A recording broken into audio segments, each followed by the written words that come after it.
आपकी मेरी। लेकिन कहानी को सुनने वाले कम होते हैं और आप लोग मेरी कहानी सुनने वाले हैं, उसके लिए सबसे पहले धन्यवाद, बहुत बहुत धन्यवाद। तो ये कहानी उस दिन की है जब मेरी उससे मुलाकात हुई।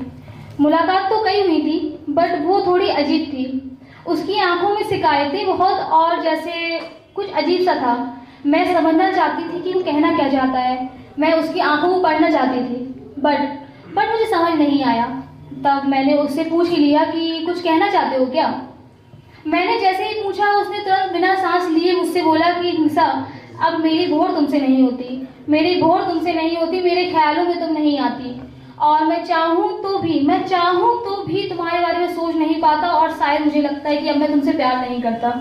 मैंने इतना ही सुना और जैसे मैं फ्लैशबैक में चली गई और उस दिन जिस दिन मैंने उसको पहली बार देखा था, कैसे उसने मुझसे अपने प्यार का इजहार किया था, कैसे मैंने उसे अपना समझा था और कैसे मैंने अपने दिल की सारी बातों को उसके सामने बताया था। एक सिंपल लड़की जो किसी को अपने मन की बात नहीं बताती, जो चाह कर भी अपने क्या चाहती है वो जताती नहीं, मैंने उसको खतों में लिखकर अपने प्यार का इजहार किया था। वो हर लम्हा मैं याद ही कर रही थी और मैं सोच ही रही थी उसके बारे में कि जैसे एकदम से ख्वाब टूटा और उसने सामने से पूछा कि तुम शांत हो बहुत देर से। तो मैंने उसको देखा और मुझे एहसास हुआ, वो सामने था मेरे लेकिन मुझे एहसास हो रहा था कि जैसे सिर्फ मैं वहाँ खड़ी थी, वो तो बहुत पहले ही जा चुका था। मैं वहाँ खड़ी, वो बहुत पहले जा चुका था और अब शायद वो वहाँ था ही नहीं। तो मैं बिना सोचे, बिना बोले, बिना कुछ कहे, दिल में दर्द लिए और दिल में बहुत सारी एंजाइटी और टेंशन लिए मैं वहाँ से निकल गई उससे बिना कुछ कहे।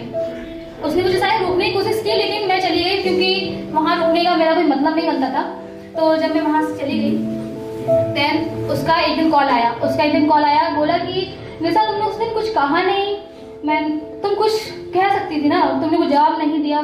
तो मैंने बोला कि जवाब के लिए कुछ है नहीं और मैं तुमसे जो कहना चाहती हूँ तुम सुनोगे नहीं, मेरे दिल का दर्द है वो तुम समझोगे नहीं और मेरी आंखों के जो आंसू है उसे तुम पानी नहीं समझोगे।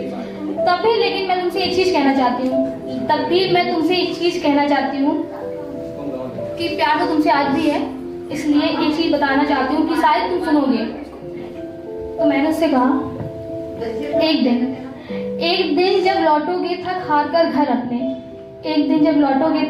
घर अपने उस खाली कमरे में, घर खाली होगा, अंधेरा अपनी चरम सीमा पर होगा, तेज हवा चल रही होगी, तुम उठोगी खिड़कियां बंद करने के लिए और जैसे ही तुम खिड़कियां बंद करने जाओगे तुम्हें कोने में पड़े खतों पर तुम्हारी नजर पड़ेगी। वही खत जिनमें लिखी थी भावनाएं मेरी, जिन्हें शब्दों में मैंने उतारा था और तुम उठाओगे खतों को, उसके बाद तुम्हारी आंखों में पानी और हाथ में खत होगा। अब तुम फोन उठाओगे, फोन में देखोगे नेटवर्क ना होगा।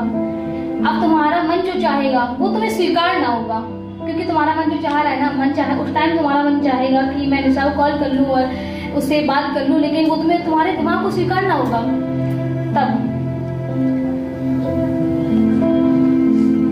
तब उस अंधेरी आधी रात में मन तुम्हारा विचलित होगा और निशा नाम ही तुम्हारे मस्तिष्क में होगा।